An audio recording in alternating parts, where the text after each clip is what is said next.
ભરૂચમાં આજે વહેલી સવારે 19 ડિગ્રી તાપમાન નોંધાયું હતું. રાત્રિના સમયે ઠંડીમાં ઘટાડો થવાની શક્યતા સેવાઈ રહી છે. ભરૂચ જિલ્લામાં આજે વહેલી સવારે 19 ડિગ્રી તાપમાન નોંધાયું હતું, જે રાત્રિ સુધી 18 ડિગ્રી થનાર છે, જેના કારણે લોકોને ઠંડીની અસર જોવા મળશે. જ્યારે બપોરે 30 ડિગ્રી તાપમાન પહોંચે તેવી પણ સંભાવના છે, જેથી લોકોને ગરમીની અસર પણ જોવા મળી શકે છે.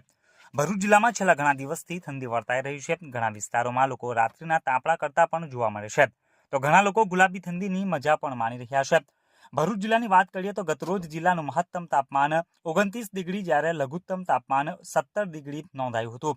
ત્યારે આજે વહેલી સવારે 19 ડિગ્રી તાપમાન નોંધાયું હતું, જ્યારે બપોર સુધીમાં 30 ડિગ્રી તાપમાન પહોંચે તેવી પણ સંભાવના છે.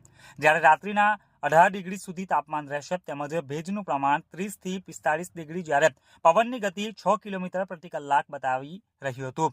હવામાનની આગાહી મુજબ આગામી 5 દિવસ દરમિયાન મહત્તમ તાપમાન વધીને 32 ડિગ્રી સુધી પહોંચવાની શક્યતા છે, જેથી ઠંડીમાં પણ ઘટાડો થવાની શક્યતા છે.